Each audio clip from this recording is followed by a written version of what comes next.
Olá pessoal, bem-vindos a mais uma das aulas da disciplina de Ecologia da Conservação e na aula de hoje nós vamos tratar de fragmentação florestal. Nós vamos ver o que é fragmentação, na estrutura da aula de hoje, nós vamos ver as causas da fragmentação, quais são as consequências desse processo para a biodiversidade e nesse ponto nós vamos estar concentrados no efeito de borda, fragmentação e biogeografia de ilhas e a dinâmica de metapopulações relacionada com esse conceito de fragmentação não vão ser abordados nessa aula. E nós vamos encerrar, então, vendo como que a gente pode mitigar os efeitos da fragmentação, utilizando aí os corredores ecológicos e proporcionando a conectividade entre os fragmentos. Bom, então a perda de hábitat ela constitui aí a maior ameaça à diversidade biológica. Então, dentro desse processo de perda de hábitat, nós temos a fragmentação. Nós podemos ter perda de hábitat sem necessariamente ter a fragmentação de determinado tipo de floresta em vários outros pequenos fragmentos. A proteção dos hábitats, ela oferece então a proteção da biodiversidade, então nós temos essa relação direta, então se nós temos hábitats protegidos, nós temos a biodiversidade protegida, considerando que esses hábitats sejam efetivamente protegidos, e quando a gente protege a biodiversidade, então a gente também entende que ocorre uma proteção direta dos serviços ecossistêmicos, que foi o que nós vimos na aula passada. As maiores perdas de hábitat, elas são associadas a áreas com maior concentração de pessoas, então concentração de população humana, e também a ilhas, que são hábitats, ambientes que são mais propensos às extinções em função da sua área ser reduzida e da diversidade nesses locais também ser reduzida. Então, como as ilhas têm menos espécies e áreas menores, elas estão mais sujeitas aí a processos de extinção. Então, vulnerabilidade em função da perda de hábitat. Bom, as florestas tropicais, apesar de elas ocuparem uma proporção pequena da superfície terrestre, aproximadamente 7%, elas concentram grande parte da biodiversidade, que vocês viram isso na nossa primeira aula, em que nós tratamos dos padrões de distribuição da biodiversidade e concentração de riqueza, os hotspots de riqueza. Bom, apesar de elas ocuparem uma pequena área e grande parte das espécies, correspondendo aí essa área a 16 milhões de quilômetros quadrados, em 1982, por exemplo, esses 16 milhões de quilômetros quadrados já haviam sido reduzidos a 9,5 milhões de quilômetros quadrados. E essa perda é estimada aproximadamente de ser de 180 mil quilômetros quadrados por ano ou 34 hectares por minuto. Dados mais recentes revelam que 1/3 das florestas já foram perdidas em toda a superfície terrestre. As florestas tropicais elas têm sido perdidas mais recentemente, aí na metade do último século, enquanto que as florestas em ambientes temperados foram perdidas anteriormente, já foram perdidas historicamente antes das ameaças às florestas tropicais. E os fragmentos eles têm se tornado então cada vez menores, mais isolados e com uma proporção maior de borda. Então esse é um retrato atual da perda das florestas no planeta Terra. Então nós temos 1/3 das florestas já perdidas, e as florestas tropicais sendo aquelas que ainda têm grandes remanescentes florestais. A perda de hábitat ela não é exclusivamente associada a florestas esplendorosas.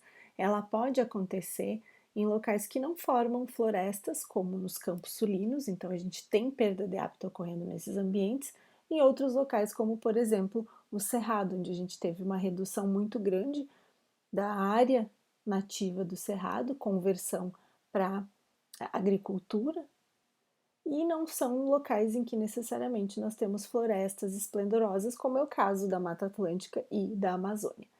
Nesse capítulo do PRIMAC, eles chamam a atenção para locais onde tem ocorrido uma perda de hábitat numa taxa elevada e locais que também concentram uma grande quantidade de espécies endêmicas, que é o caso de Madagascar, no Índico, Equador e da Mata Atlântica na Bahia, certo? Então aqui nós temos esses locais destacados como aqueles onde teria ocorrido uma perda de hábitat numa taxa elevada e também um local que tem um grande endemismo.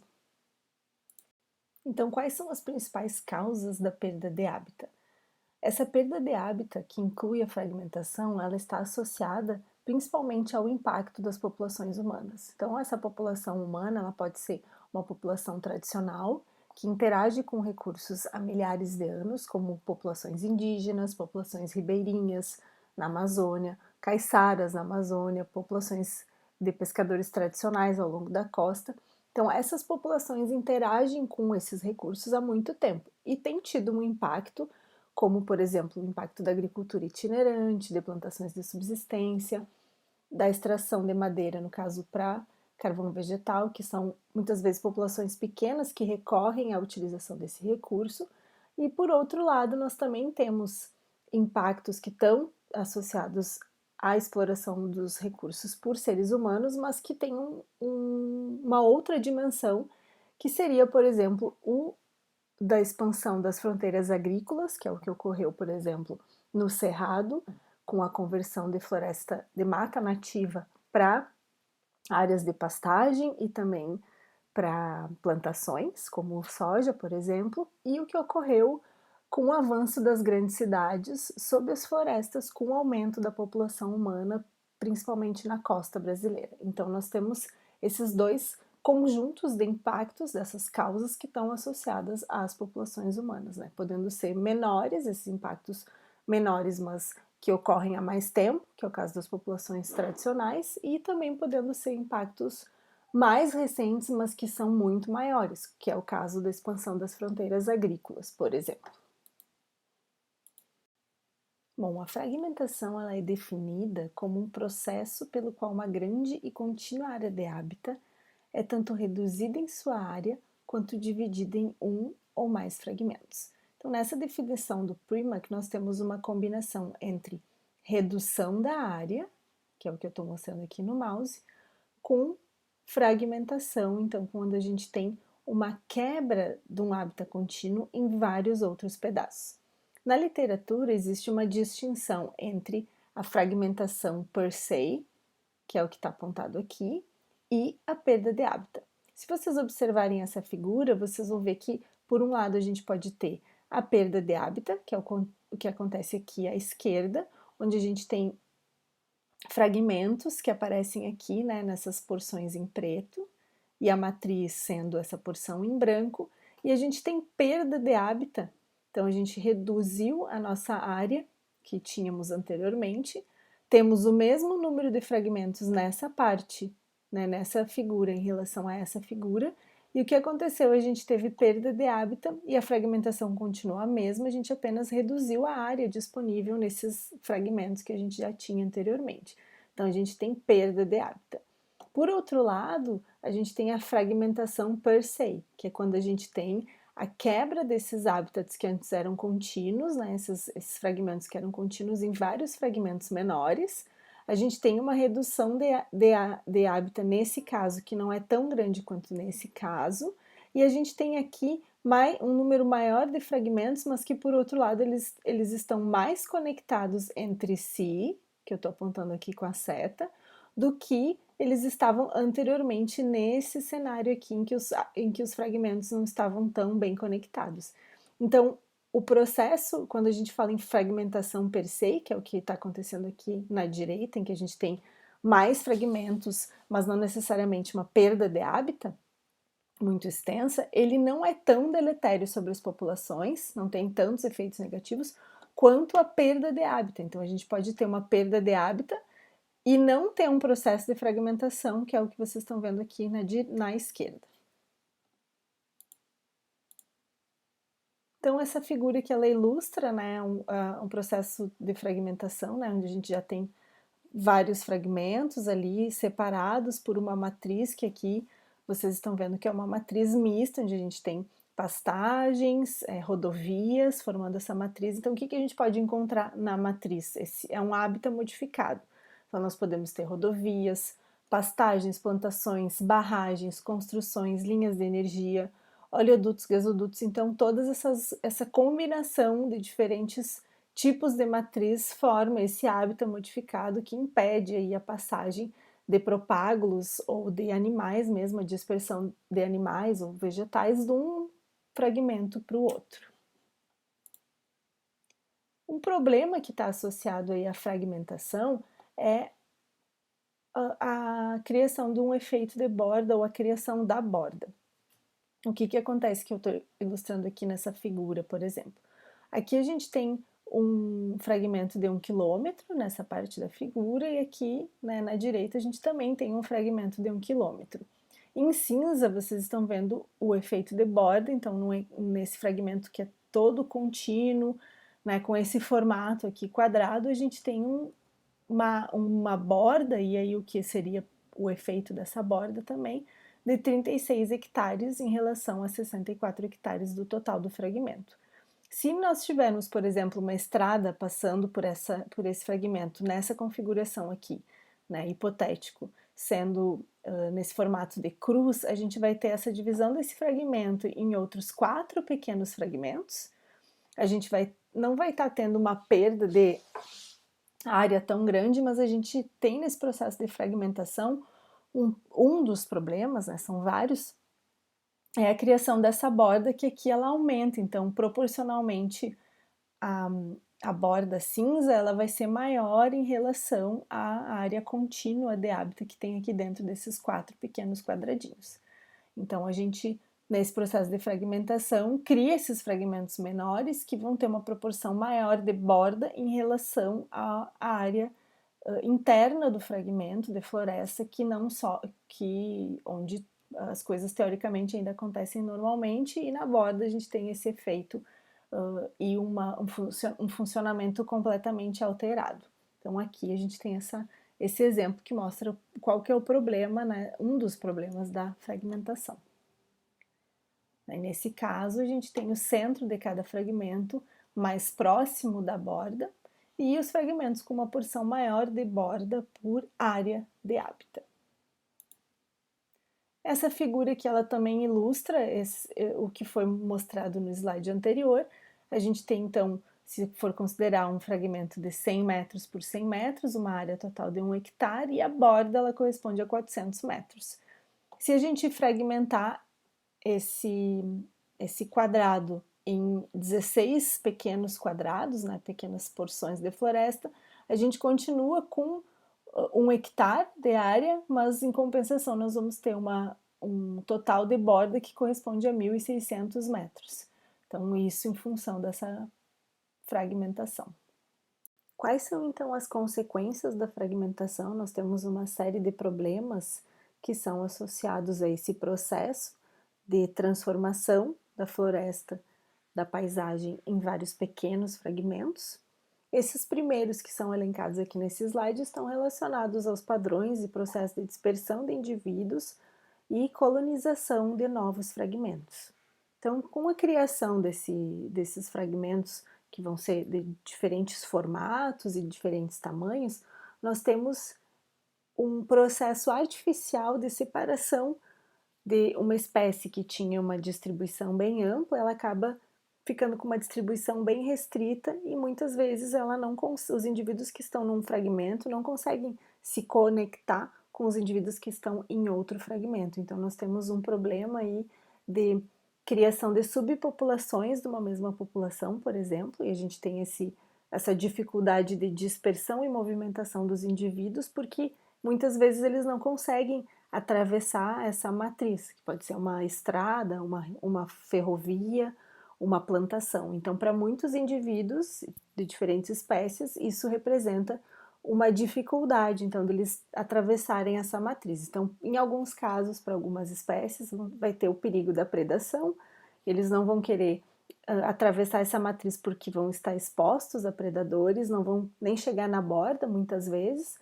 Então, para muitas espécies, a gente não tem recolonização nos fragmentos, né? Uma vez que aquela espécie ela é extinta de um fragmento, ou se ela não está no fragmento quando tem esse processo de fragmentação, se ela não está presente naquela área durante o processo de fragmentação, aquela espécie jamais vai recolonizar aquele fragmento porque tem esse problema e esse impedimento para dispersão e colonização.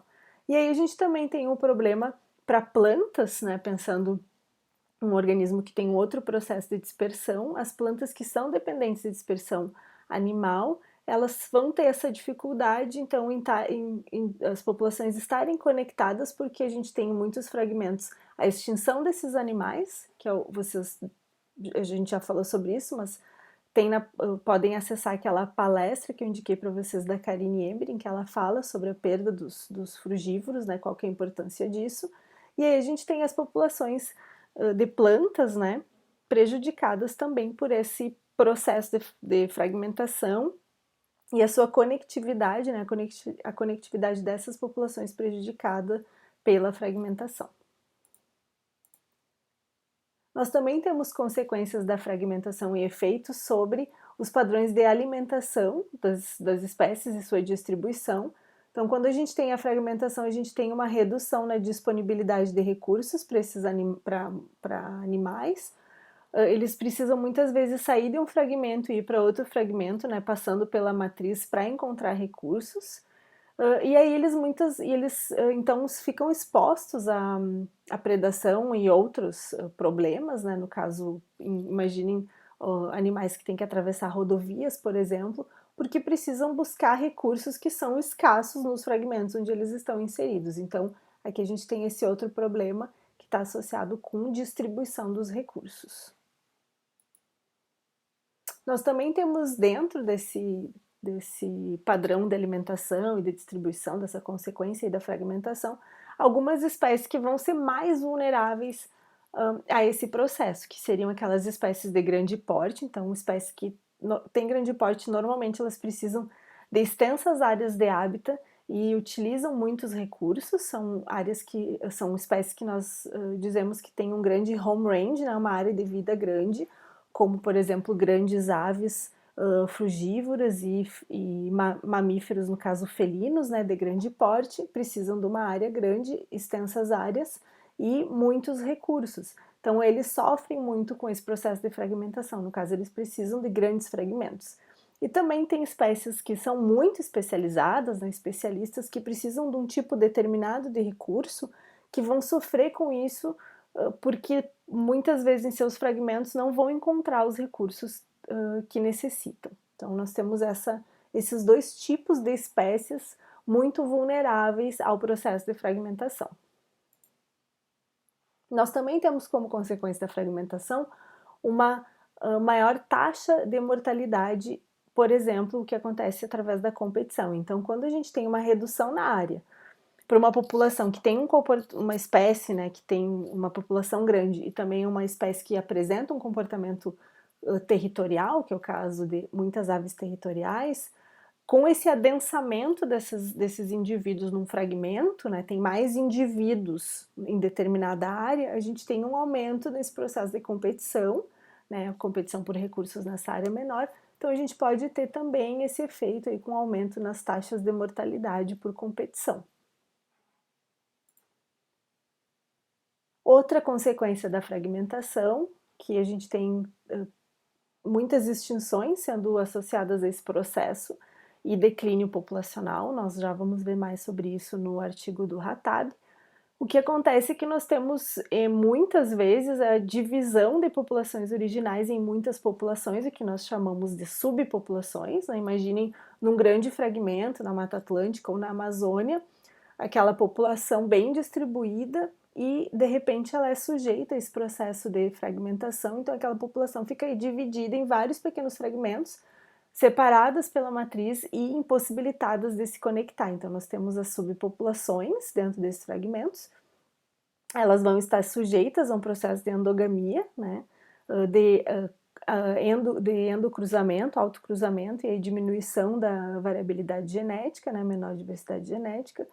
A gente também tem aí a redução do tamanho populacional, e isso tem efeitos, então, para reprodução, alimentação, e outro problema que nós podemos ter, que foi elencado no slide anterior, é que a gente pode ter redução nos recursos disponíveis num único fragmento. Então, anteriormente, aquela população ocupava um fragmento grande, uma área maior, e tinha uma grande quantidade de recursos disponíveis porque o fragmento era maior. E com a redução do fragmento, elas têm menores possibilidades de encontrar esses recursos. Então aí a gente tem esse problema de acesso ao recurso e possível declínio populacional e extinção associada à diminuição do tamanho da população e diminuição dos recursos, redução, né, nos recursos disponíveis nesse fragmento. O processo de fragmentação ele cria então populações menores ou subpopulações dentro de fragmentos, e essas populações menores elas vão estar mais sujeitas aos impactos que podem incidir sobre esses fragmentos e dessa forma mais sujeitas à extinção, mais vulneráveis à extinção. Por quê? Porque a população é menor, então aqueles indivíduos têm menores chances de responder às mudanças. Anteriormente, ocupando uma extensa área com um número de indivíduos muito grande, aquela população tinha maiores chances de responder às ameaças, mas com um número reduzido de indivíduos, são menores as potencialidades, as chances daquela população responder às mudanças. Nessa figura nós temos expresso o débito de extinção.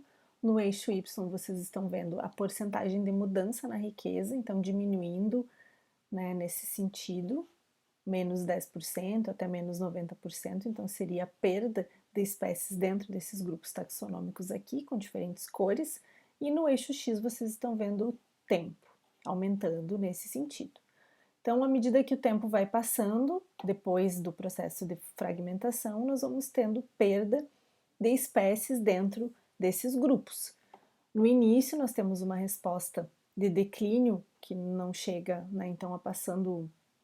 Aqui nós temos 5 anos, mais ou menos, nesse ponto. Então, no início, a perda é principalmente para artrópodes, que são representados por essa linha rosa, enquanto que plantas e aves, aqui em amarelo e azul escuro, não tem um declínio tão grande, chega a 10% mais ou menos de mudança na riqueza em um ano. À medida que o tempo vai passando, a gente tem uma recuperação das plantas, que aparece aqui em amarelo, e um declínio que chega a até 90% com 10 anos de tempo do processo de fragmentação para espécies de aves, que é o que está mostrado aqui nessa linha em azul. Então, os grupos diferentes, os diferentes grupos taxonômicos têm respostas distintas e só vão ser medidas muitos anos depois do processo de fragmentação. Então, por isso que a gente chama débito de extinção. O efeito de borda, que é uma outra consequência da fragmentação, pode ter, na verdade, relação com as características físicas da borda, também com as características biológicas, o que está acontecendo para as espécies que habitam a borda, e também tem efeitos indiretos, que estão associados principalmente às interações que acontecem nesse ambiente de borda. Então, o que acontece nesse tipo de hábitat que existe dentro de um fragmento? Aqui a gente tem um microambiente, que ele é diferente quando comparado ao interior. Se vocês estiverem um dia andando de carro e passarem, né, na beira de uma floresta, vocês vão ver que a borda ela é cheia de trepadeiras, lianas, ali é mais quente, tem mais vento, então a gente tem maior incidência de luz, mais vento, é mais quente, tem menor umidade, porque esse vento e esse calor dessecam a vegetação na borda, então a gente tem um hábitat que é distinto do fragmento. A borda ela vai ter tamanhos, o quanto dura esse efeito da borda vai ser diferente para cada tipo de fitofisionomia, mas tem um número que seria de aproximadamente 35 metros para essa borda, que é o que aparece no Primac, então, mas isso vai variar. E a gente vai ter espécies que vão tanto estar adaptadas para viver na borda, quanto espécies que vão rejeitar a borda e não ocorrer nesse ambiente. Então, nós temos aqui, normalmente na borda, comparado com o interior do fragmento, nós temos diferentes composição de espécies. E essa diferença na composição que marca, né, onde se dá essa mudança na composição, normalmente é o que marca a borda, a transição da borda para o interior do fragmento. Então aqui essa figura ela ilustra, né, a quantidade de borda que existe em relação ao fragmento, parecida com aquela figura que eu tinha mostrado anteriormente para vocês, em que a gente tem aquela estrada num formato de uma cruz, dividindo aquele quadrado, repartindo em 4 partes aquele quadrado, Então aqui vocês podem ver pela área verde escura, que seria o interior do fragmento, uma redução nessa área verde escura em relação à verde clara que compõe a borda. E a composição de espécies mudando da borda em relação ao interior do fragmento. Bom, a largura do efeito de borda ela vai ser diferente, né? Diferentes aspectos da vegetação vão ter diferentes bordas. Essa figura ela mostra para vocês mudanças aqui no vapor que existe da borda para o interior da floresta. Então aqui vocês estão sempre na borda, nesse canto, indo para o interior da floresta. Aqui seria em relação à similaridade de espécies, então a similaridade na composição, expressa através desse cladograma. E aqui a densidade de plantas desde da borda, expressa aqui nesse canto do eixo X, até o interior do fragmento. Então, aumentando a distância em relação à borda. Vocês podem ver que aqui a gente tem um aumento na densidade de plantas e depois diminui aproximadamente 30 metros de distância e aí depois se mantém estável essa densidade de plantas por metro quadrado. Para a similaridade de espécies, nós temos uma divisão aqui bem distinta entre dois grupos, esse grupo da direita e esse grupo da esquerda aqui, enquanto que para o déficit de pressão de vapor, isso parece que diminui até chegar nesse ponto aqui de 30 metros. Então, o que é sugerido de 35 metros para definir a borda é expresso aqui nessa figura, se a gente traçar uma linha, né, imaginária aqui nos 35 metros, vocês vão ver que a gente tem uma composição de espécies diferentes da esquerda para a direita, então da borda para o interior do fragmento, uma densidade de plantas que é diferente da borda para o interior do fragmento a partir dos 35 metros e em relação ao déficit de pressão de vapor, a gente também tem essa quebra aqui, uma diminuição até chegar nos 30 metros, 35 e depois isso se mantém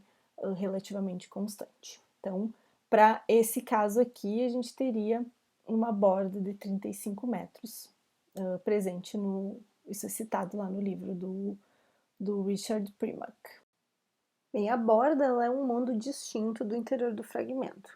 Na borda, porque a gente tem um microclima em que as temperaturas são maiores, tem uma maior incidência de vento, a vegetação toda é um pouco mais ressecada comparada do interior do fragmento, a gente tem um maior risco de incêndios, dos incêndios atingirem a borda dos fragmentos. Então, é na borda que a gente também encontra uma composição de espécies distinta daquela do interior do fragmento. Muitas vezes essa área da borda é muito maior, a proporção de área que existe da borda em relação ao fragmento é muito maior, então os animais ficam restritos ao interior do fragmento. Na borda tem algumas espécies que acabam se utilizando desse hábitat como oportunistas, então nós temos o caso de onívoros que utilizam a borda frequentemente para forragear, porque tem uma dieta tanto baseada em plantas quanto com itens de origem animal, né, na sua dieta, então por isso onívoros. E na borda a gente tem um processo de predação de ovos aumentada, né, em função da exploração por determinadas espécies que são oportunistas. Então, na borda, alguns processos acontecem que são muito distintos do que acontece no interior do fragmento. Essa figura ela foi retirada do artigo indicado para leitura essa semana, de Haddad e colaboradores 2015. Nesse estudo, os autores reuniram informações de monitoramento de fragmentos em diferentes partes do mundo. Então, reuniram estes dados para mostrar um panorama geral do processo e dos efeitos da fragmentação em diferentes partes do mundo.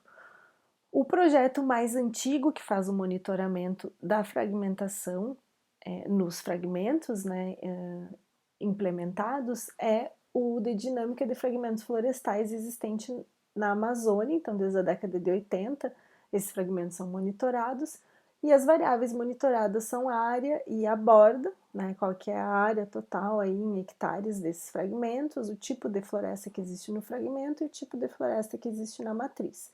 Então isso é indicado aí para os diferentes estudos, né, para um dos Estados Unidos, no Kansas, o Wagwag, um que existe na Austrália, que monitora essas variáveis, qual que é a área.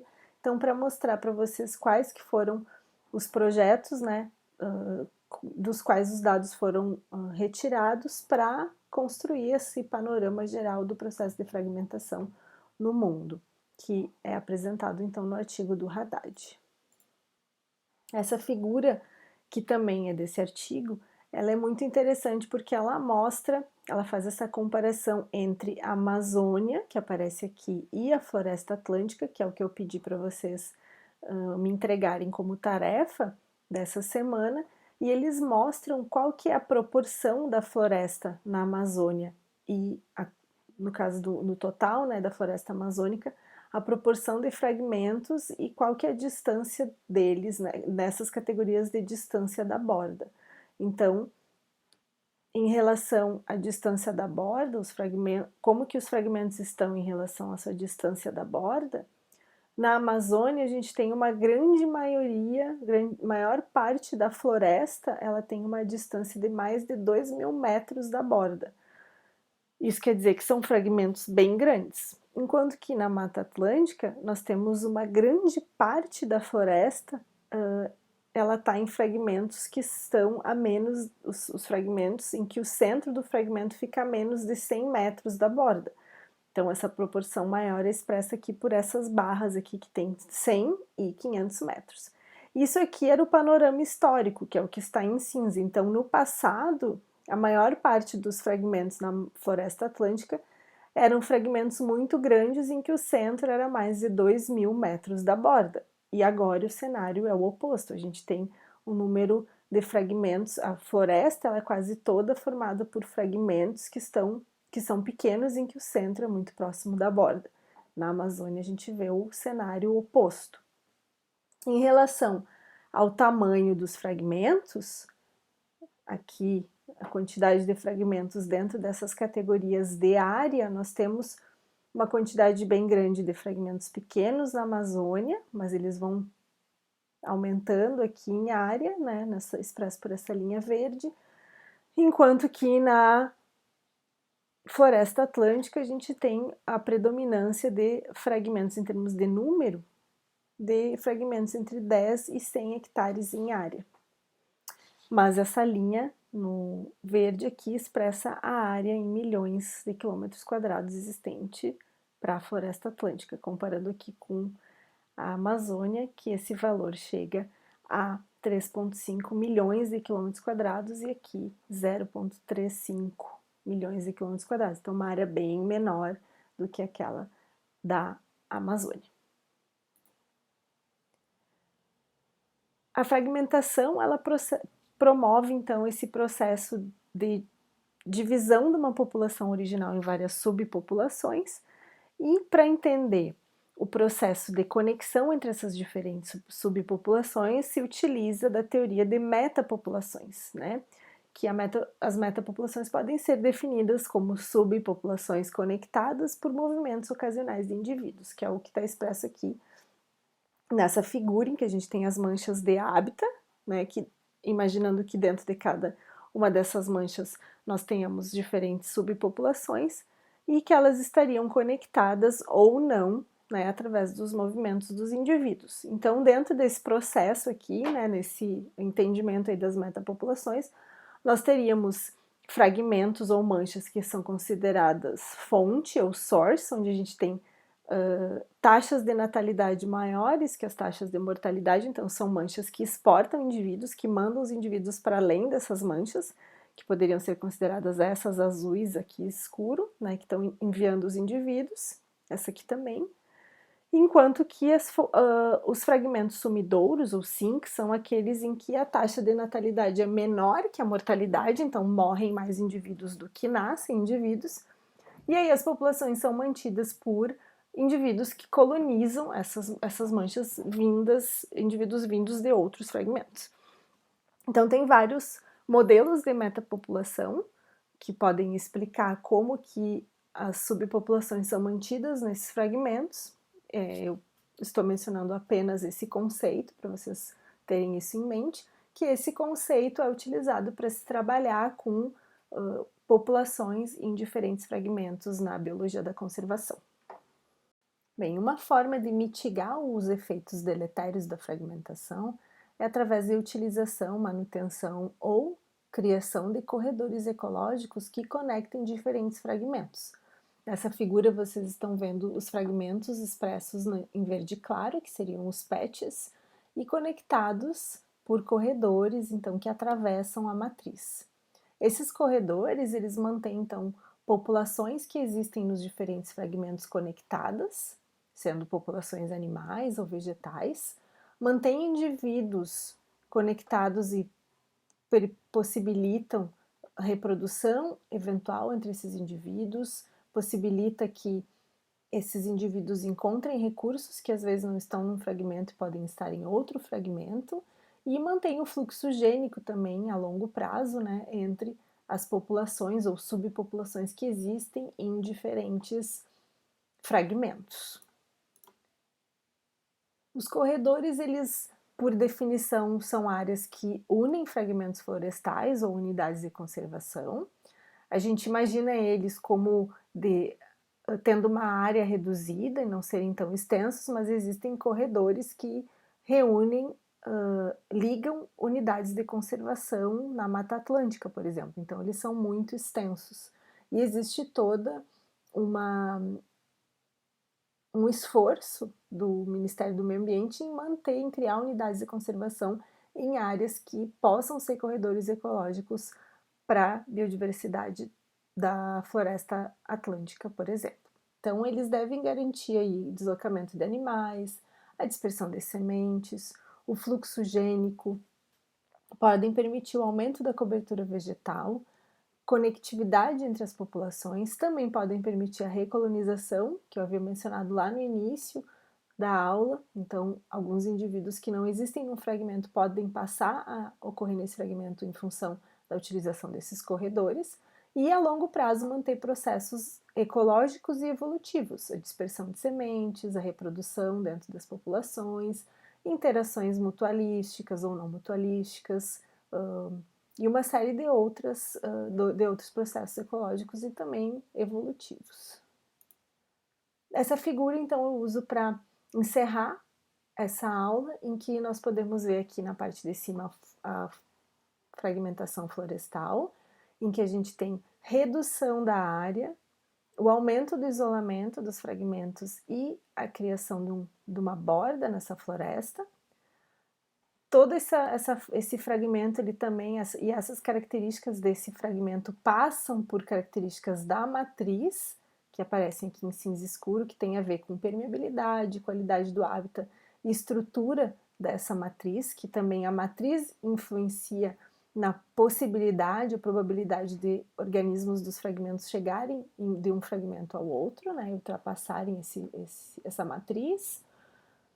Do outro lado aqui nós encontramos características aqui que são, na verdade, são consequências da fragmentação, como distúrbios que são alterados, subdivisão das populações.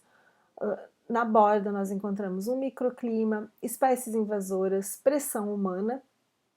Todos esses efeitos aqui da fragmentação, né, características dos fragmentos também, provocam mudanças nas interações entre espécies e nos processos ecossistêmicos, né, efeitos ecológicos aí no funcionamento da floresta e dos organismos que ali vivem, redução dos tamanhos das populações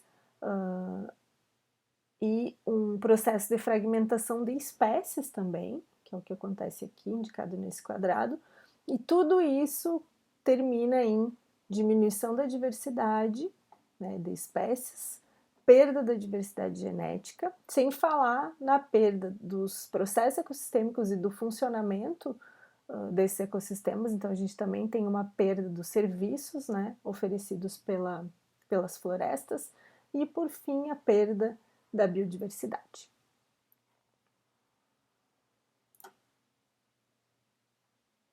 Então, eu encerro a aula com esse cartoon e espero que vocês tenham gostado.